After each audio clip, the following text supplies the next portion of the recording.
નમસ્કાર. શું આપ આરટીઈ એડમિશન 2026 દ્વારા બાળકને કોઈ સારી પ્રાઇવેટ સ્કૂલમાં મફત શિક્ષણ અપાવવા માંગો છો? જો હા, તો ચાલો આજના આ વિશ્લેષણમાં આપણે આખી પ્રક્રિયાને એકદમ સરળ રીતે સમજીએ. લગભગ દરેક માતા પિતાનો એક સપનું હોય છે કે તેમના બાળકને સારામાં સારું શિક્ષણ મળે, અને ઘણીવાર આ શિક્ષણ એક સારી પ્રાઇવેટ સ્કૂલમાં હોય છે. પણ સવાલ એ છે કે શું મોંઘી ફી વચ્ચે આ શક્ય બને છે? હા, બિલકુલ. આ સપનું સાકાર થઈ શકે છે સરકારની એક ખાસ યોજનાથી, જેનું નામ છે રાઇટ ટુ એજ્યુકેશન, એટલે કે આરટીઈ. આ યોજના હેઠળ બાળકને ધોરણ 1 થી 8 સુધી સારી ખાનગી શાળામાં એક પણ રૂપિયો ખર્ચ કર્યા વગર ભણાવી શકાય છે. તો ચાલો આ આખી વાત છે શું એને જરા ઊંડાણથી સમજીએ. આખી પ્રોસેસને સમજવામાં સરળતા રહે એ માટે આપણે આને 5 ભાગમાં વહેંચી દીધી છે. પહેલા સમજીશું કે આરટીઈ શું છે, પછી એના ફાયદા, એ પછી તારીખો અને ઉંમરના નિયમો, પછી જોઈશું કયા કયા ડોક્યુમેન્ટ્સ જોઈશે, અને છેલ્લે આગળ શું કરવાનું છે એની વાત કરીશું. ચાલો તો પહેલા મુદ્દાથી શરૂઆત કરીએ.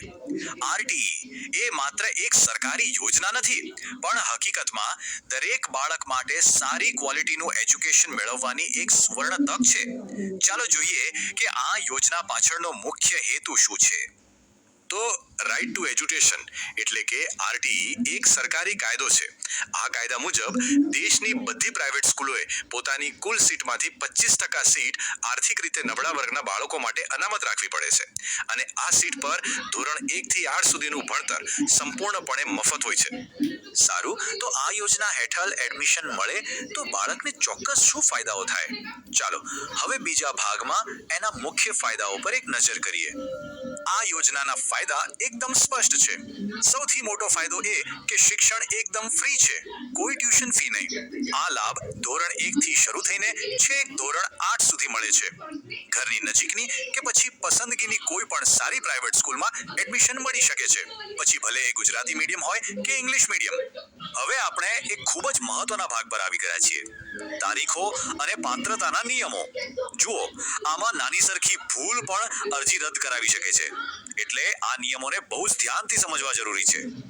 એક વાત બરાબર નોંધી લેજો, વર્ષ 2026 માટે આરટીઈના ફોર્મ ભરવાની શરૂઆત થશે 4 એપ્રિલ 2026 થી, અને છેલ્લી તારીખ છે 17 એપ્રિલ 2026. સમયગાળો ખૂબ જ ટૂંકો છે, એટલે આ તારીખો અત્યારથી જ ક્યાંક લખી લેવી.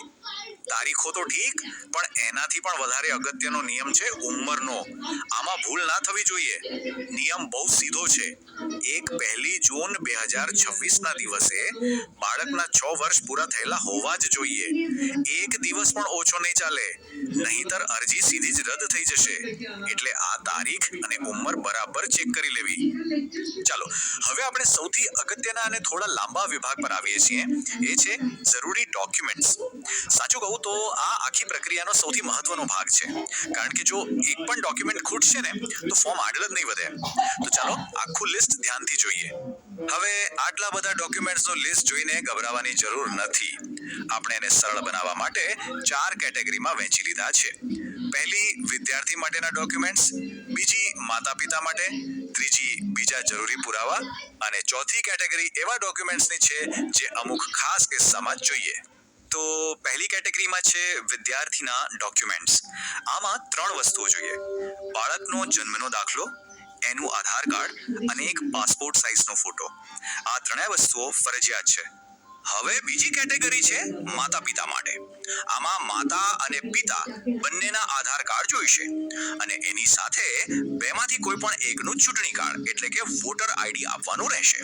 આ બધા ઓળખના પુરાવા તરીકે કામ લાગશે. ત્રીજી કેટેગરીમાં બીજા કેટલાક પુરાવા છે.